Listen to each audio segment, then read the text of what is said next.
Hello everyone, it's Joel Davis with United Medical Transportation Providers Group, and you are the broker.com, helping you to build a highly effective and highly profitable broker business. I'm going to try to make this segment as short as possible. I just want to answer some quick questions. We got a bunch of emails that were very similar to one another, so I figured, hey, just let me answer this question and address the elephant in the room. So many of you, after watching that last video, sent us emails asking, Joel, are you no longer interested in the Nemt business? Yes, of course I am, very much so.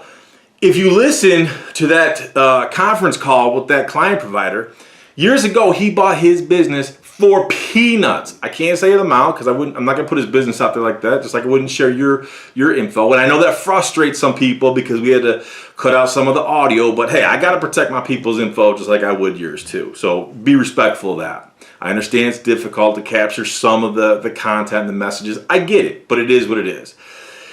But here's a classic example.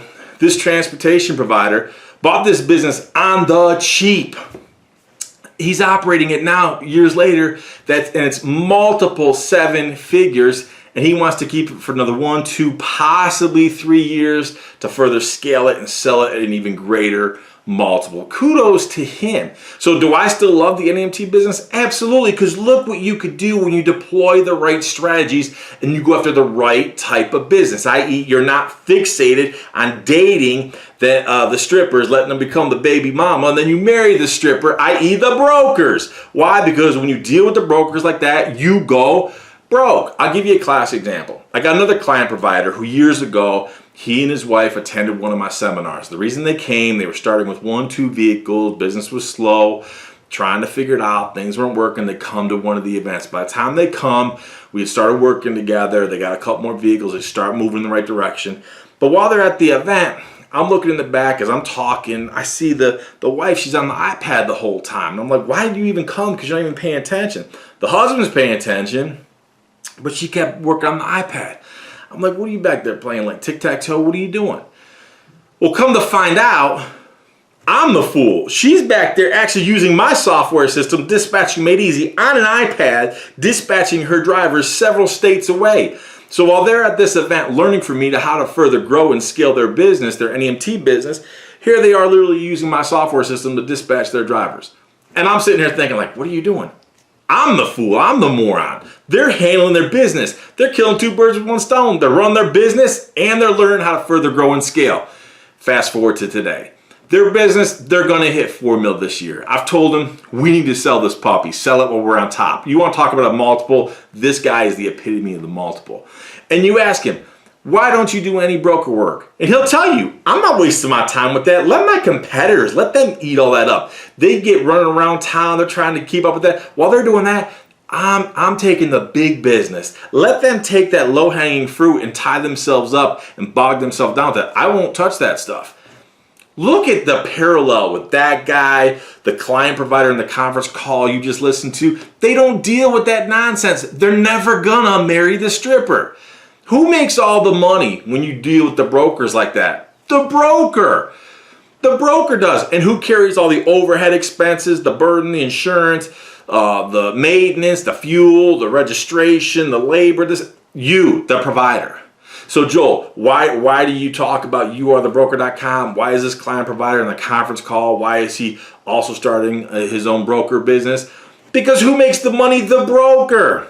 This guy is already on a multiple 7-figure business. Why not further diversify, grow your empire, leverage your Nemt as a platform to further grow, scale, and broaden your horizons? Why not start a broker business where at that point in time, if you listen to that conference call, you heard this guy is a worker, he's a hustler, he has great skills at going out there meeting, greeting, soliciting, cultivating business. If you can cultivate business, that's the key to your broker business. Because I've said so many times before in other videos, with your broker business, your network is your net worth. It's not your assets.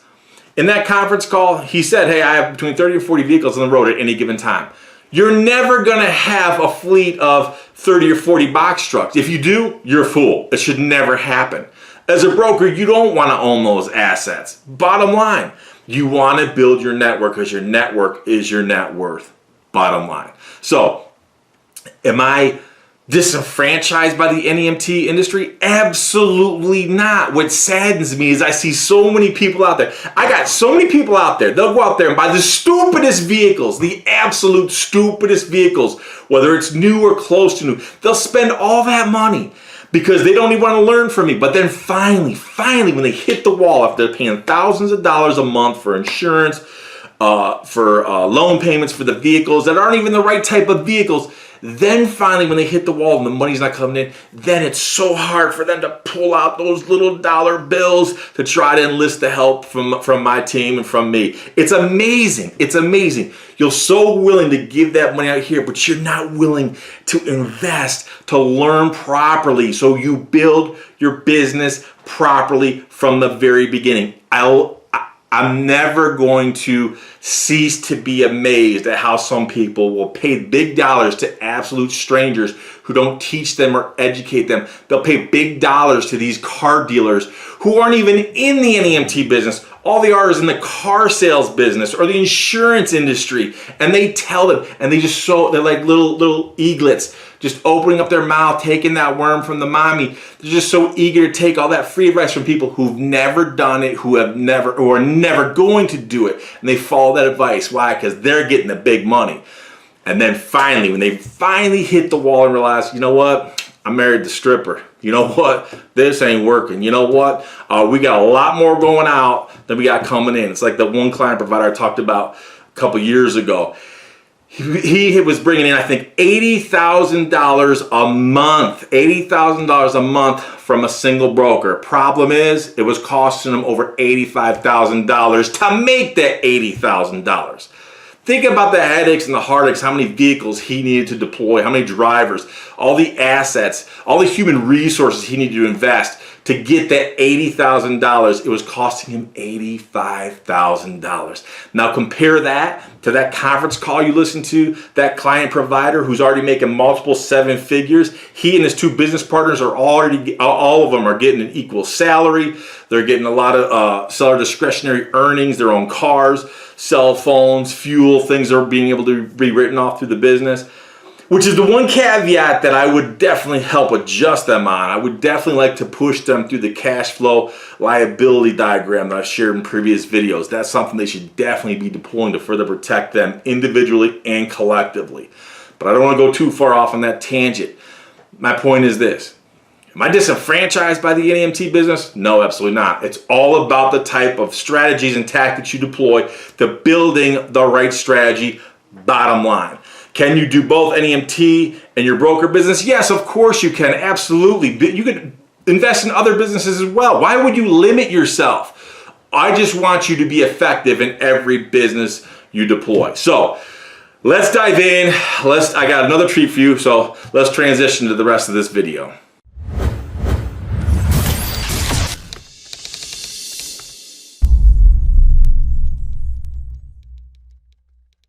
Okay, so the next portion of this video is a conference call with a client provider. He's been with us a long time.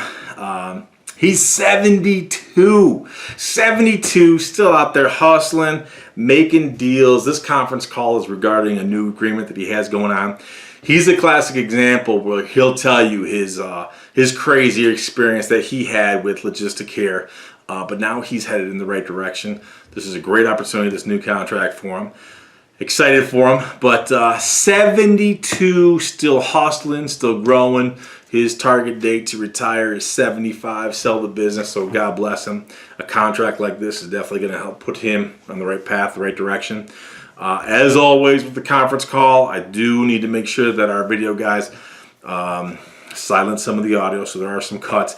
And they also said that when they were doing it, there was a couple spotty parts with the audio itself, so that might be my camera, I don't know. So again, take it for what it's worth, but I do hope that you're able to learn something from this video.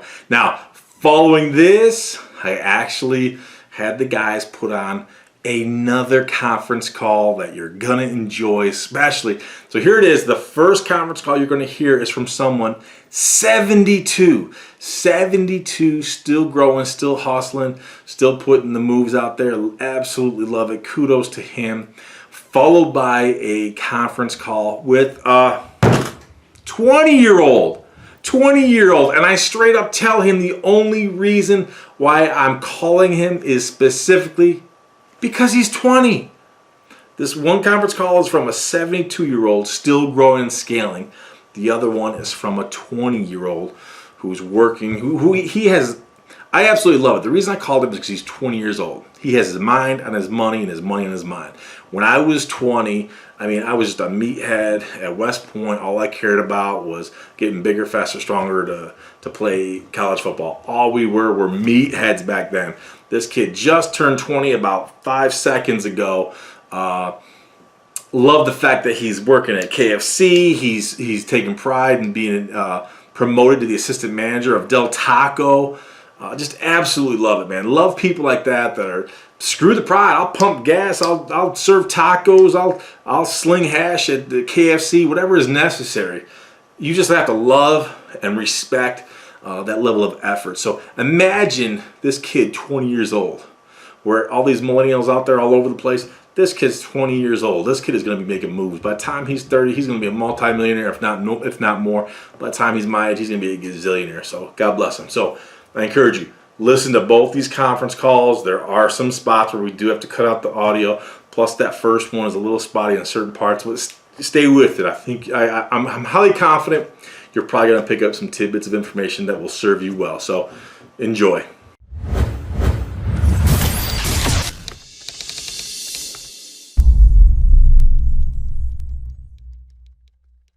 This is Joel Davis. Joel Davis. Really, Joel Davis? This is Joel Davis. I'm calling you about the agreement. Yeah, sure. How you doing? I'm doing great, partner. Good, I'm good. Oh my gosh. Joel Davis. Yeah, Joel Davis. So yeah, I see that you were corresponding back and forth with Don, and I figured I would just call you and go over some of the stuff with this agreement. Okay, great, sure. Give me 1 second, I can pull it up. Good. Okay. I do not quite have it in front of me, but... So tell me about this this organization. What kind of organization are they? Well, it's a medical...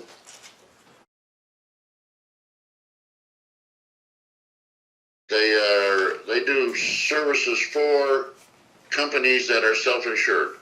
How'd you have medical services? How'd you they do little things for them. So how'd you happen to come across them? Well, actually,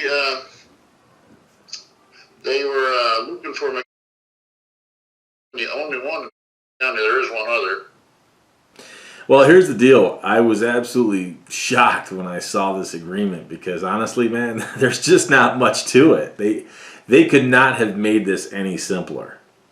Right, that's what I thought. And so, because Don shared with me the correspondence that you had with Don and Dan, and so I was expecting to read some multi-page agreement, and here it is. I get this 2-page agreement. It's like they couldn't have made this thing any easier for you.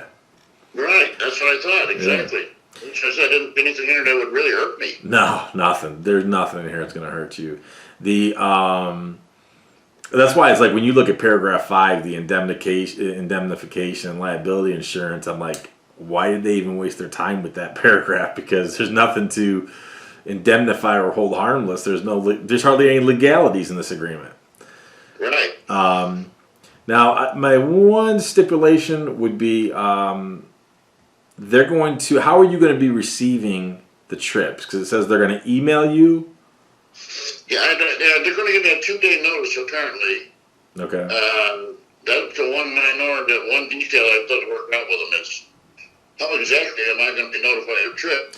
Yeah, that's the one little caveat of ambiguity that kind of has me scratching my head a little bit. It's kind of a little.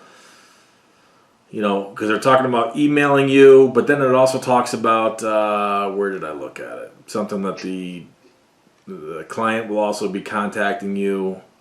So, correct. Yeah, so that was the one thing I would tell you to look into. Here's the best part about this that I really like is paragraph 10, the meetings and agreement changes. Right. I love that paragraph because when I'm doing service agreements for people, I will always include something like that in there. Typically, I would do 180 days. That's cool. If they're doing it 90 days out, that's cool. So this means that every 90 days you have open access to talk to them about any concerns you have, what's working, what's not working. And if there's something, like if you're taking a loss on something, we can rework it. Right, exactly. And when I look at your Exhibit A, I think your rates are, pretty good, to be honest with you. The only thing with the rates that scares me are your wait times. Because if I'm looking at, I'll tell you what really scares me the most is your wait time where it says for the round trip. That scares the heck out of me. So what I would do is if you guys already agreed to that, okay, let's play that out for 90 days and see where it leads us. But I want you to definitely make sure that you document, keep point of it, because I don't know how far you plan on taking these people, because if you take them out there pretty far and you end up waiting,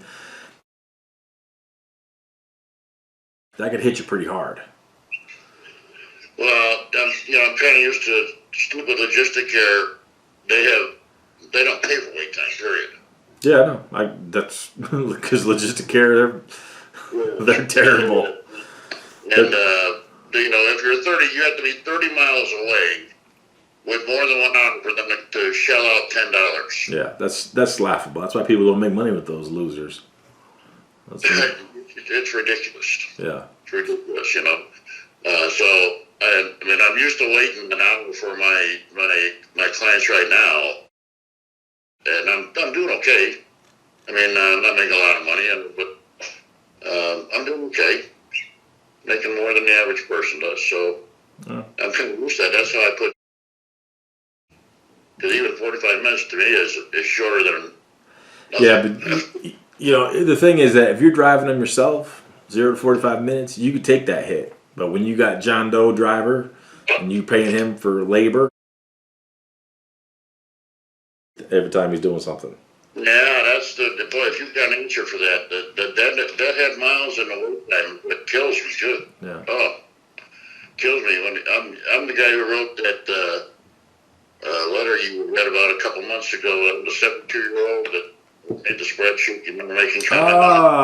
Oh, okay. Yeah, I remember that. Awesome. Yeah. Okay. And when I made that spreadsheet and saw how many deadhead miles alone, I said, oh my God. Out here in the country, we can average 30 miles an hour. And I said, geez, Louise, look at what it's cost me just for him to drive with nobody. Exactly. Okay? Yeah.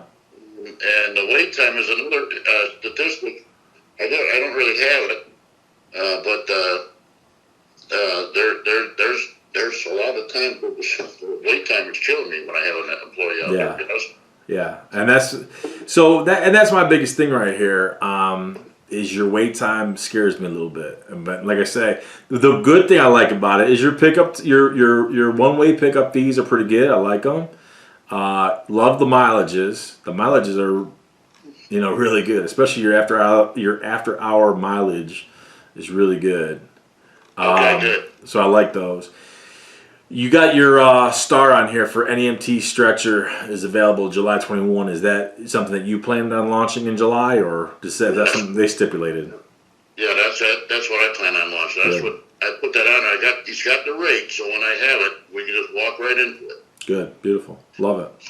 And then I need to know if you tell me how to advertise stretcher carrier or non-emergency stretcher. I would love to. I'll tell you what, man. If you're telling me you're the only gig in town where you are, man, and you're doing NEMT stretcher, you should have no problem getting in with the hospitals. No problem, because I guarantee they should be eating that up. If you're telling me you're the only gig in town, or if there's another company but they're not doing stretchers. Of course, there's ambulance companies. Yeah, and they're the ones that get called all the time. And I know what they charge. Exactly, which gives you market opportunity. You know what people are getting charged, because even if Medicare, you have to go in there with the concept and the philosophy and the strategy of your patients are going to go out on stretcher, non-emergency stretcher transports, and they're going to be charged an arm and a leg, because even if they go out by ambulance and Medicare covers a portion of it, they're not going to cover all of it, which means these people are going to be getting whacked. So it behooves you. So even the portion, and I've seen this happen several times, and a lot of times some hospitals, depending on the type of service and arrangement, hospitals will get involved. They'll help pay for it. A lot of times, if you have a direct contract with them, they'll cover a lot of the cost, whether it's general discharges or sometimes coming out of the ER. Because again, you're talking about someone having to pay, let's say the trip is thousands of dollars. Even if Medicare covers a large portion of it, those people are still getting whacked several hundreds of dollars out of pocket. And that could still be cheaper going with you than it is paying the Medicare, the non-Medicare portion of that BLS or ALS trip. I remember on the interstate as part of a chain reaction accident. I was number 3 car. And the ambulance came by and said, "How are you feeling?" I said, "Okay, I got a little stiffness in my neck." And I did have a little bit of stiffness. He said, "You should go to the hospital and get checked." I said, "No, I'm good." And they said, "No, come on, we'll take you." I said, "All right." So I jumped in the ambulance, non-stretcher. My daughter came with. She just asked, "All right." And we're sitting there like passengers. And it was a 20-minute ride. A 20-minute ride. What do you think that ride cost me? Your portion of the entire trip. $1,600. Yeah. They said, "Oh my God, why am I not in the ambulance business?" Exactly. Oh. But see, now think about how you're disenfranchised with that. Think about how many people are in that position. That gives you a distinct advantage when it comes to those hospitals, because what happens is a lot of those patients coming out of there, they think even though you're a unique, separate business, disassociated legally from the hospital, likewise the other ambulance companies are too. A lot of those people coming out of there, especially if they're elderly, they have no idea. They just think it's part of the process, and that it's just an extension of the hospital taking them to their destination, whether it be home, rehab, nursing, skilled care, whatever. And then when they get whacked with the big bill, it's sticker shock. It is, yeah. It's got I have a passion for that, Joel. I just, for these elderly people, and I'm not far from there. I'm 72. Okay? God bless you, man. That's awesome. And when I'm taking an 80-year-old lady, and she's literally, she's cognizant, she's fine and everything, but I'm thinking she's kind of like back to the age of 10. The world is carefree, Yeah, exactly. She's not aware of everything that's going on. She is, but she isn't. I get it, man. I get it. My mother just passed away recently at the age of 86, and man, I get it. I'm so sorry for you. I went through it in April. I lost my mom. She was 93. And she was the backbone of our family. Amen. Just, holy cow. So I know exactly what you've gone through. Again, I'm so sorry. And I appreciate it, man. Well, my condolences to you too, brother. I mean, it's tough, man. Especially you're 72. That is absolutely phenomenal that you're 72, operating your business, doing well, and man, and you losing your mother too. That's just it is hard, man. My dad, 88. That was I don't think I've ever still gotten over losing my dad. We did everything. That's what a lot of people. One of my good buddies just texted me today, and he lost his father 7 years ago, and he said 7 years ago to today. And we were corresponding, and he goes, "Yeah, it just seems like yesterday." And I said, "Exactly. That's what everyone tells me," which means, losing my mother, and I'm a big time mama's boy, man. So it's gonna be a long time before I get to see her again, but it's tough. So I'm so nice of you because you're still so young, and the things you've done already with NEMT. I wish I'd have started this business when I was 30 or 40. Yeah. Geez Louise, it's a great business. I just got to learn how to scale it. And now I've got this company and 2 new brokers that are willing to pay me. And Well, I mean, scaling is all. Look, you know that the opportunity is there. You got these two new brokers who are knocking on your door, and scaling is all about affording. So the opportunity is there. That's obvious. So the opportunity to scale, the demand is there. So the opportunity to scale goes hand in glove. So it's a matter of funding it. Right. So you got to make sure. That's why I say when I look at your numbers on this contract, I really like your pickup fees. I love the mileage. I'm cool with all this. Who set these rates? You or them? No, I did. I'm really good with these, and for them to even like your ambulatory rates. I mean, that's legit. I mean, I can't complain about any of that. The initial regular hours for pickup, maybe I'd have bumped that up $5 to $10 at most. But your mileage is okay. We're in alignment with a good. You're going to be profitable with that. I'm cool with that. What I really start to like is your after hours. Again, the only thing that concerns me right now are those pickup times. But I love the fact paragraph 10 is. That's why. So Dawn sent me all this over, and I'm going back and forth. I'm looking. I read your correspondence with Dan, then your correspondence with Dawn, or vice versa. I forgot who you talked to first. So I said, okay, let me open up this agreement. I'm expecting something, if they send it to you, typically their legal department will do it. So it's going to be full of all this legal jargon and all this nonsense, intimidating BS. So I opened this up. I started laughing out loud because I don't think I've ever seen something as elementary as this coming from an organization like this. So, hey, but I'm pleased. At face value, I got no problem. Sign this tomorrow because we would have helped. I definitely would have reworked this, and it probably would have been maybe 4 pages, but it would have covered you a little bit better on certain things. But this is so elementary, you can't argue about any of this. And like I say, the best thing I like is that paragraph 10, you're going to be meeting with them every 90 days. So anything you don't like, boom. We're at the table. Let's talk about this. We got to get this fixed. We need to communicate a lot. Love it. To sit down with you either on telephone, I don't care, some of your time, Love and discuss procedures down the road. We may stumble across things that are not good for you or not good for me. He said, yeah, I'd like to do that. I said, how about every 3 months? He goes, perfect. Beautiful. And it wasn't in this agreement, so I added paragraph 10. Love it. All right. And then when I send this back to him today after speaking to you, I'm going to tell him that I added paragraph 10. I agree with everything in your contract, but I added paragraph 10. He needs to read that. I'm sure he's going to agree to that. Yeah. Now, like I say, if I was preparing this for you, I would have done, every 6 months. But, dude, if you're going every 90 days, that's even better. I'm cool with it. So. Yeah, I remember one of your videos, your either video or in your $1 million manual. You were talking about the opportunity to get together at least every 6 months. Yeah, got to. That's what 90 days to be better. Yeah. The real reason for that, the way that started out was gas prices. So if gas prices are going crazy and they're fluctuating like they are right now, like where I am in upstate New York, gas prices just in the last 75 days have gone up almost $1. So if I had a contract in hand, okay, we're renegotiating this now. So you, by forcing yourself to have a place at the table, that's the main topic of conversation. So for you, your main topic of conversation that you really want to watch is that wait time. Because if you're doing these distance trips, you're 30 miles out, you're 50 miles out, you're going to start getting eaten up. So make sure you watch that. Because then we circle back to your question of the topic of scaling.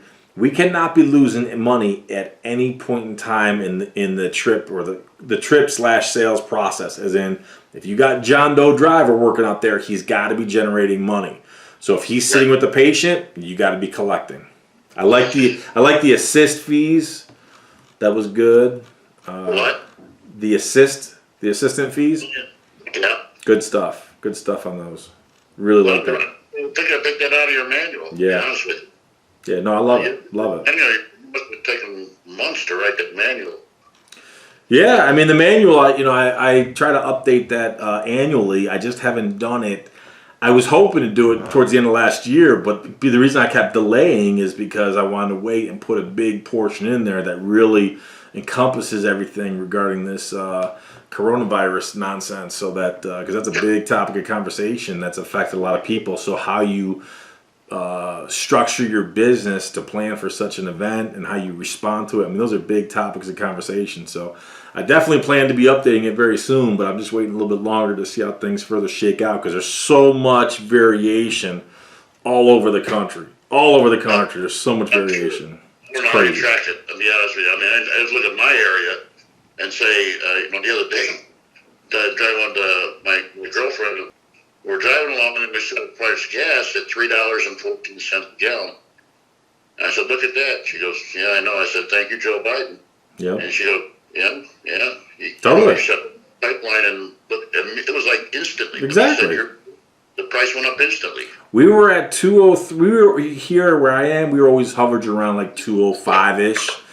You know, and we're already like right there at almost. We're like the other day I filled up at I think it was 297. So I mean we're right there at that dollar range. Yep. So and we're talking all within 2.5 months. It's phenomenally stupid.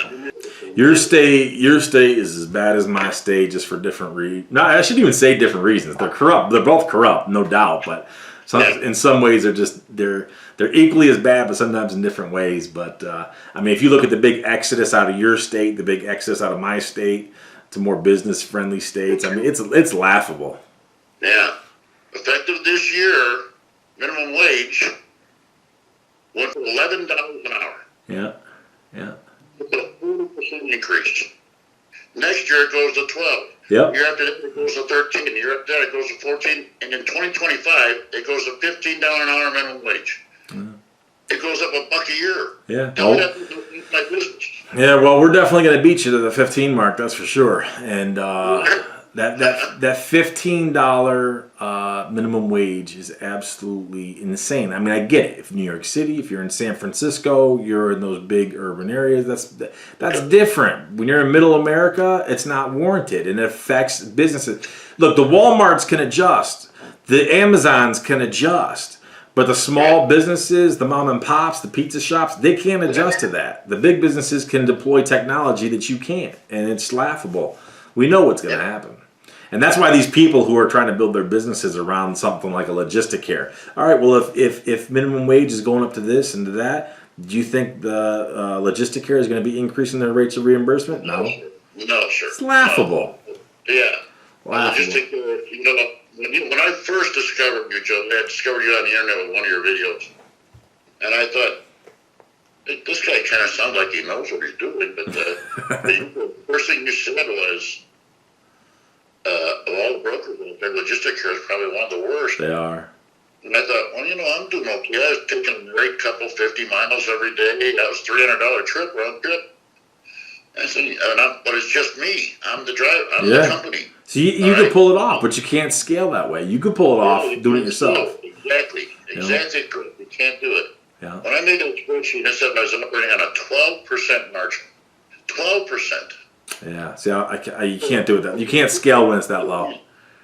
So now I'm up to about 35% now. That's phenomenal. All right. I know you think 35% is okay, but I'd rather be like at 50 or 55%. Oh, of course, no doubt. My target is always, as a minimum, you want to be at 25. If you're at 25, everything is covered. You're safe. You're making money. We're heading in the right direction. At that point in time, if you're at 25, you're in a great position to further tweak. You could scale it. You could further tweak it, adjust it, play with pricing and things like that. You have much more breathing room, and you're doing well. You're heading the right track. Anything above that is gravy. You know, if you get down towards 20, I start getting scared. Below that, we are in critical red zone because there's too many variables that could just blow out the bottom of that. But if you're at 35, you're doing really well, man. You could go $3,000, right? Gone instantly. Yeah. Okay. Exactly. And, exactly. You're absolutely right. So, yeah. But like I say, I think what you're doing here with this contract is going to give you a big boost, a big bump. Even though it's going to start small, it can start to snowball pretty quick. But here's the key thing with something like this: you start doing well with this, you're going to be deploying stretcher transports. You leverage this, you parlay this into other agreements. You get some positive testimonials, letters of endorsement. You parlay that, you leverage it to other facilities. when you go to solicit hospitals, especially when you're stretcher accessible and they see positive feedback from this facility, how well you and your company are, response time, taking care of the clients, being able to work amicably with them, effective communication. Success breeds success, and that's what you're doing. So you're heading in the right direction, man. I love it. Well, thanks, sir. I'm doing it strictly. I mean, when I have a problem, I go back to your manual, see if there's anything you mentioned in the manual about it, and I reread that particular area. I appreciate that. I appreciate that. And I don't know why anyone doesn't just, I know what you charge, $500 or $200 or whatever it was. Whatever it was, it's more than worth whatever it is, okay? I appreciate that. I appreciate that. Well, I know you've been with us. I know you've been a because I was looking at it. I see you've been a UMTPG member for a long time, so that's awesome. I'm glad that you're a member of it. I'm glad that you're able to benefit from everything we do. So we're glad to help, brother. Well, I'm not going to quit. I'm never going to quit. My goal is to retire at 75. Sell my businesses. That's my exit plan is 75. Love it, man. You're 3 years away, brother. I just love the fact that you're 72 and you're out there hustling, doing your thing. I love it. That's phenomenal, man. I don't think you'll find out when you become 72. The only thing it does is slow you down physically. It doesn't do anything else. And I'm just as sharp mentally as I was at age 40. I can imagine, man. You sounded, brother. I'm happy for you, man.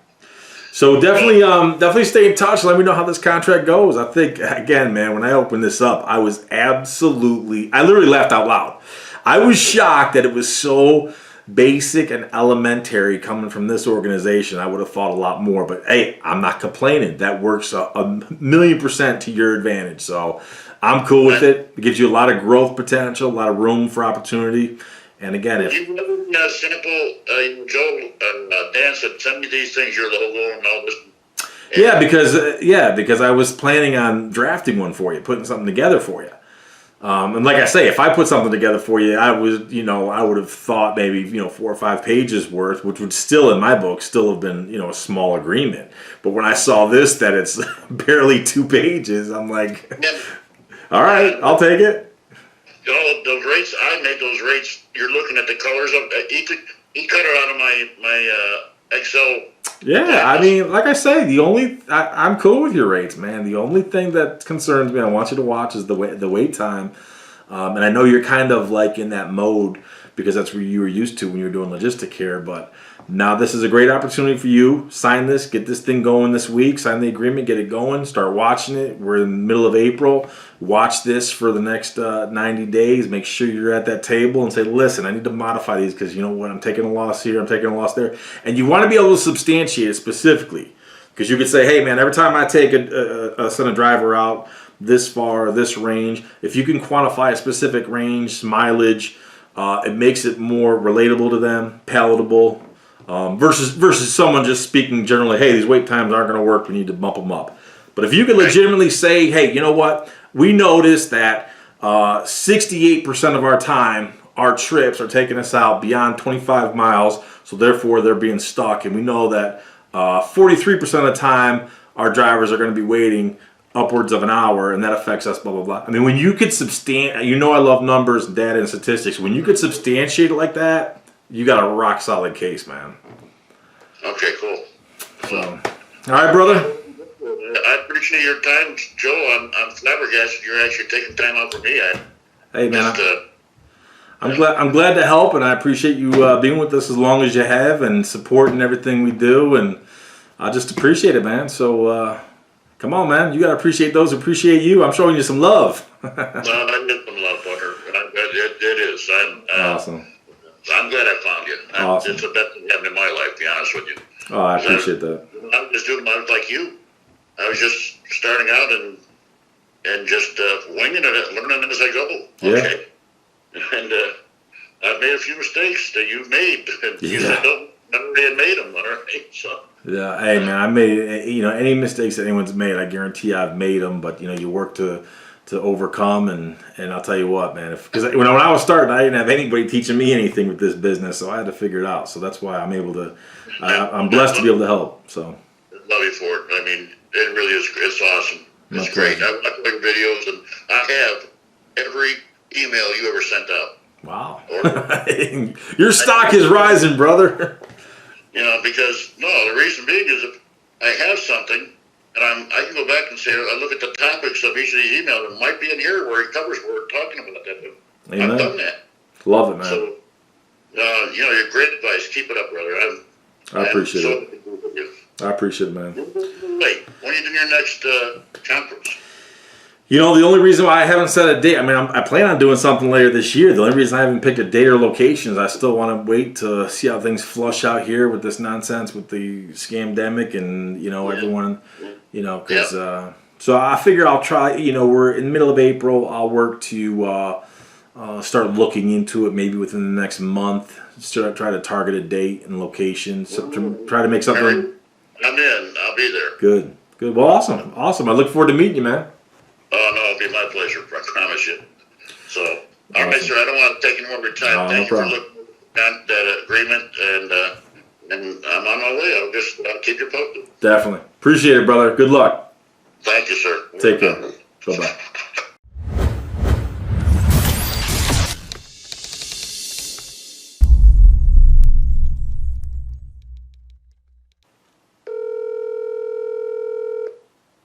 Hello?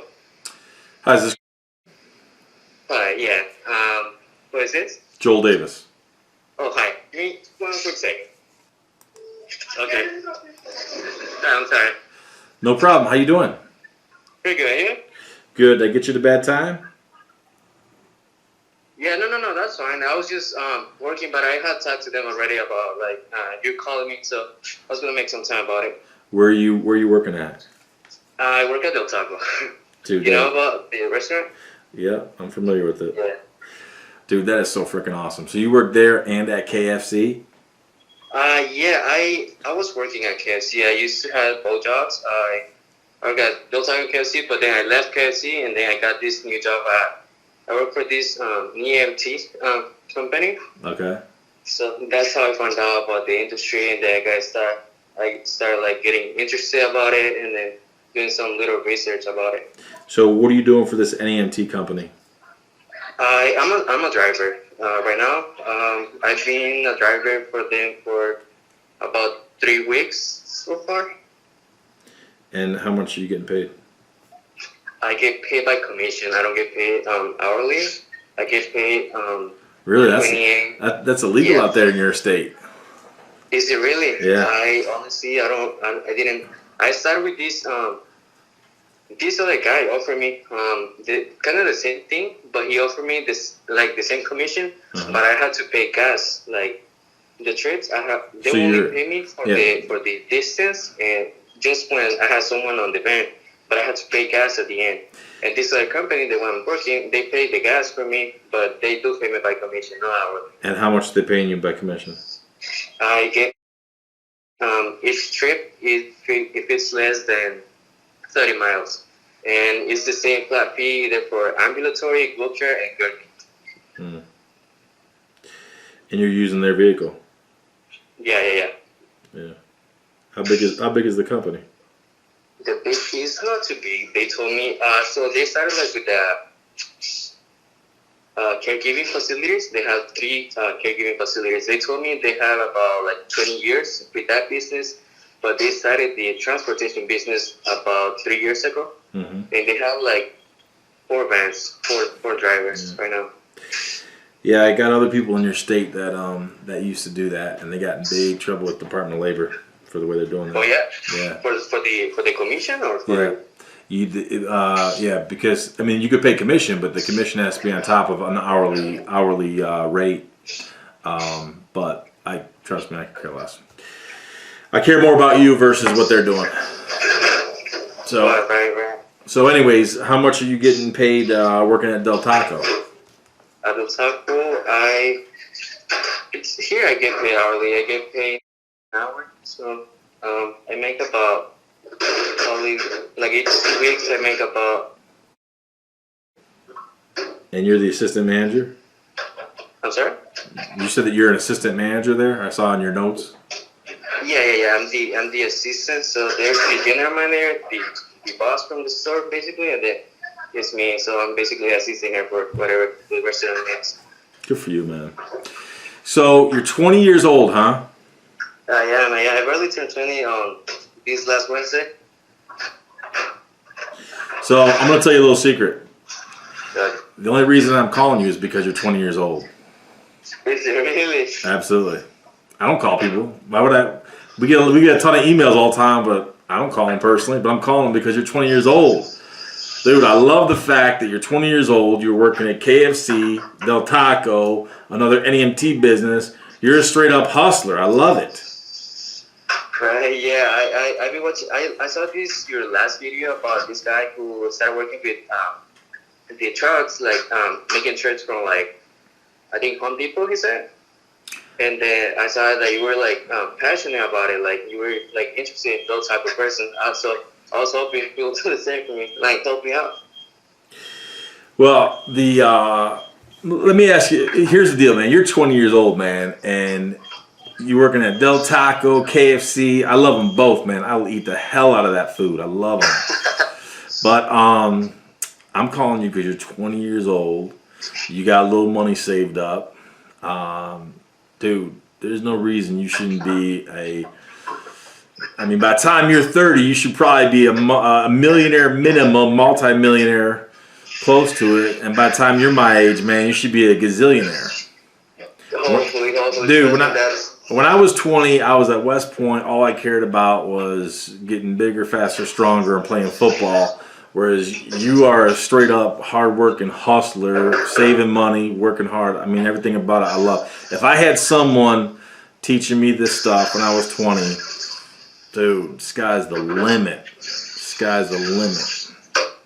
So, well, let me ask you this. Because according to your email and everything that you were asking my team, you were asking about doing one-on-one coaching and all that stuff. Let me ask you this. Why do you want to start an NEMT business? Honestly, I've always had like this feeling, like at Del Taco, when they started like giving me more chance to make my own decisions, like taking more control, like managing people, because I do the schedule, I manage like the timesheets, I tell them, like I manage like the people, not to a certain level, So I saw that I have like some type of potential. So my goal is to do that, but in my business, do all that effort I'm doing, but like with something that is mine. And I feel like if I have like a coach like you, I could achieve like better things. So let me ask you this, because I asked you why you want to start an NEMT business, and your response, absolutely beautiful, but it didn't tell me any inclination to why you're attracted to NEMT. It sounds to me like you just want to make money and you want to own your own business. Am I right? You are. Honestly, yes. I'll give you an example. A lot of people will say, I got the idea for NEMT because, my grandmother or my mother, she was on dialysis. We took her to the treatments all the time. I saw how people were waiting, and that gave me the idea. You're not giving me any of that. Everything you gave me is, I want to make money, I want to own my own business. End of story. Am I right or am I wrong? No, you're right, yeah. So the reason I say that to you is, you're 20 years old. You're full of piss and vinegar and a lot of hustle. And you need to, and based upon, you have how much money saved up? Right now. That's good. That's outstanding that at your age you have that much money saved up. But I'm going to be honest with you, you got two things going against you. Well, a couple things. First and foremost, I would tell you you'd want to start with more money than that for NEMT. Second is because you're 20 and not 25, you're going to get destroyed with insurance. Insurance wants to see people 25 and older, and if you're in your 30s, even better. You would be destroyed by insurance. So when you look at it like, all the rules and regulation you have in your communist state, and my state is equally as bad, but when you look at the rules and regulations you got in your state, at the age of 20, they're not going to favor you. If you're 25, insurance would be more palatable, although it would still be pricey. Could you pull this off right now? technically, yeah, but you would still need more money than $1,000 to start with. Okay? What I would tell you to do, honestly, and like you said you just watched that last video that I had put out. I would tell you to consider something more like You Are the Broker versus something like NEMT. Because at 20 years old, bro, and you're nothing but hustle, there's a lot of money to be made. A lot of money. I'll give it to you and put it like this. I make money in my broker business than I did my NEMT business. And I'm just being honest with you. And I don't have the rules, I don't have the regulations, none of that nonsense.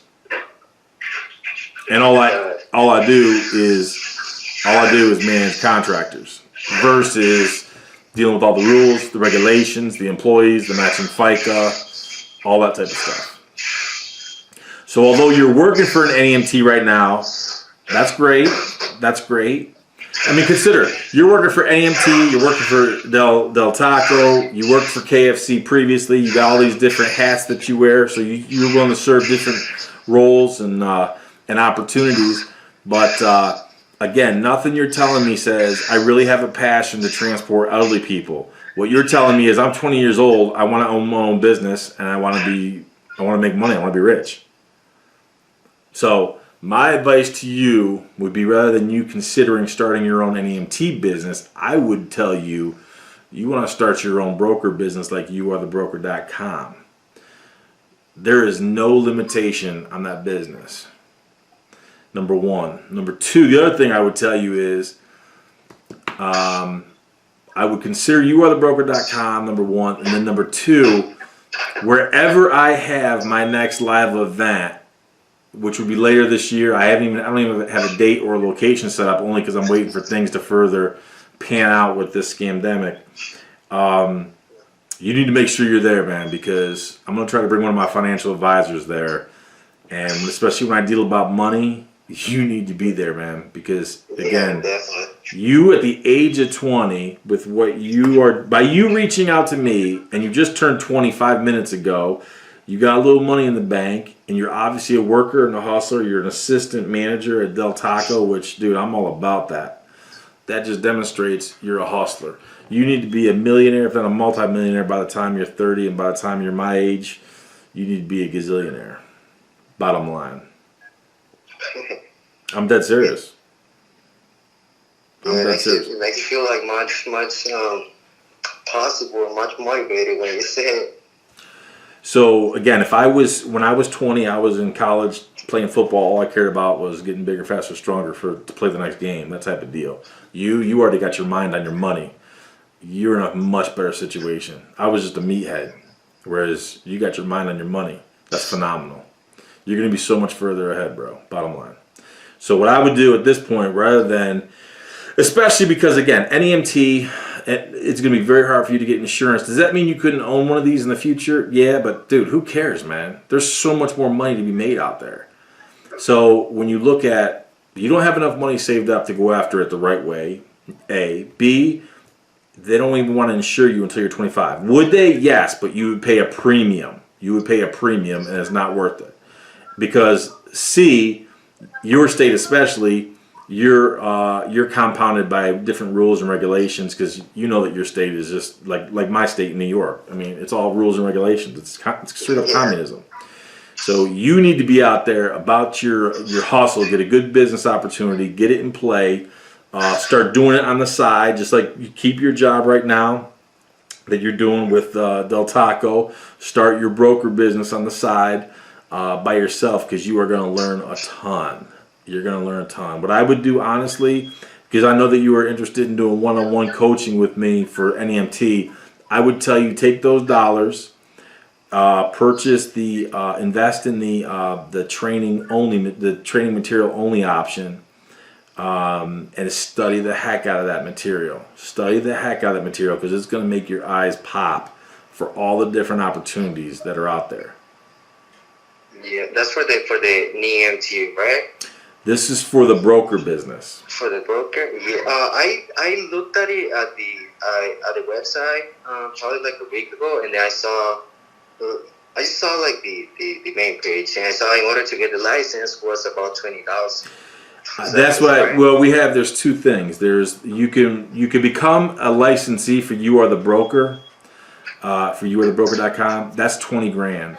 What I'm saying is, invest in just the training material only option is 5,000. So you have enough for that. So definitely, I would purchase that and study the heck out of it and start doing research on your local market. While you keep your job, keep working at Del Taco, and even continue to drive if you wanted to, because obviously you're a worker, man. I love that. You're a straight up hustler. So to become a licensee, it's 20,000. But if you already purchased the training material at that point in time, you're only paying 15. But you have time for that. There's no rush for you to do that, because you need to learn as much as you possibly can. And you are 20. You're working right now. You're working a full-time job. You need to learn as much as you possibly can. The more you learn now, the less it's going to cost you later through trial and error and mistakes. Bottom line. Yeah, totally. So, food for thought. That's what I would do. I would consider that. Only because, like I say, I get it. You want to do one-on-one coaching for the NEMT. But again, with you being 20, they're gonna hang you up pretty good for insurance premiums, because again, nobody wants to write policy for anyone less than 25. So you got a ways to go for that. Coupled with the rules and regulations in your state, it's just an uphill battle for you right now. And then ultimately, you don't have enough money to go out there and really position yourself strong, because you want to be able to get out there, get a good, strong, quality used vehicle, be able to get your insurance policy, and make sure you also have enough money in the bank to cover you for startup and cash flow purposes while you get things going. So you're really fighting an uphill battle going after NEMT right now in your position because of those three reasons.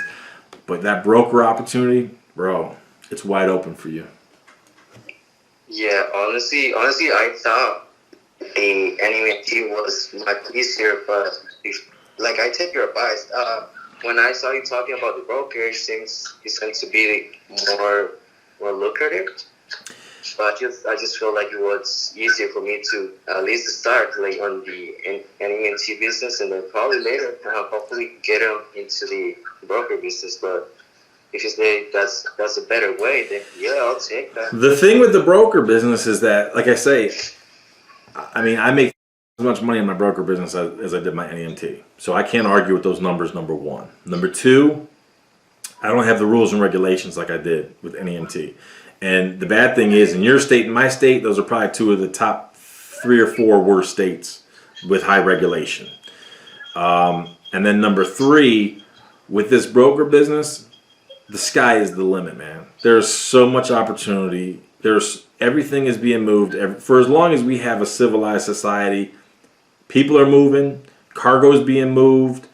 I mean, items are being moved, whether they're for a customer, a business, individual, corporate, retail client. The sky is the limit. There's no limitations. I tell people at the end of the day, I'm a more creative entrepreneur with my broker business than I was NEMT, because NEMT, it was much more pigeonholed by rules and regulations. Whereas with my broker business, I can do whatever I want, when I want, how I want, with whoever I want. Right. Make sense? Yeah, it does. So I would definitely spend some time, think about it. Spend time on the website, learn more about it. Shoot us emails. I think you were talking to Amelia before, or no? Yeah, I think it was Dan. Okay. Yeah, you were dealing with Dan.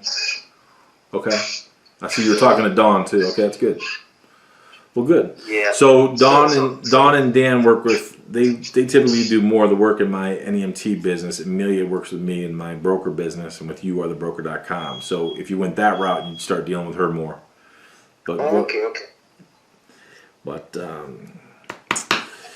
so that would be my advice for you, for a young, motivated, hustling 20-year-old, man. I'm jealous, brother. That's awesome. No, thank you. I really appreciate it. I appreciate you taking your time to give me that advice and trust me. Probably the thing that pushed me to at least try to get into this was because I saw you talking. I saw that you have all the knowledge about it, and I felt like it was a much safer way to go along the way with you. So that's what made me feel like confident to go through it. but yeah, you're like, I'll take your advice any time, any day. So. Well, So you I can appreciate help that, and I Yeah. appreciate that. And like I say, man, if most 20-year-olds, man, they be shy in terms of shy and bashful to go out there and ask for help to a complete stranger, someone like me. Number one, number two, most 20-year-olds are going to be too lazy to go out there doing what you're doing. So I'm not lying to you when I say the only reason I reached out and called you, because obviously you're not even a paid client or anything like that. I never call people who just solicit us through email. But when I saw that Dawn put your email into my queue, and I see here that you're 20 years old working these 3 jobs, and you worked your way up to assistant manager, and the pride that you take in that, and you're saving money, they would love it, man. You living at home with your parents? I do live with my dad. Good. I'm actually planning to move with my girl probably later this year, but so now, yeah, I do live with my dad. Well, save money as long as you can, so that means you stay with your dad longer than stay with your dad. And you mentioned your girlfriend. Whatever you do, man, do not have any babies, man. Wait until several years. Wait until you are established. Wait until money is no longer an issue. And I promise you, when money is no longer an issue and you're rich, having kids is so much more enjoyable. So much more enjoyable when money is not an issue. I promise you, dude. I just turned 48. I think I had my kids when I was 43, so I was obviously older. But dude, when money is not an issue and you can do whatever you want and you could point and click, it's not that you spoil your kids, but you can enjoy them so much more because you can do whatever you want when you want. Big difference. So whatever you do, don't have babies anytime soon. Yeah, honestly, that's the same thought I've been sharing for quite a while. Every time we talk about it, because we have talked about it for a couple of times already, and that's pretty much like the answer every time. Like, at least get in a position where we're comfortable, we're like financially comfortable to make that step, you know? I agree, but here's the deal. Anything you learn from me is not about being comfortable. I want you to grind and work hard with the goal of being rich. There's a big difference between financially comfortable and being rich.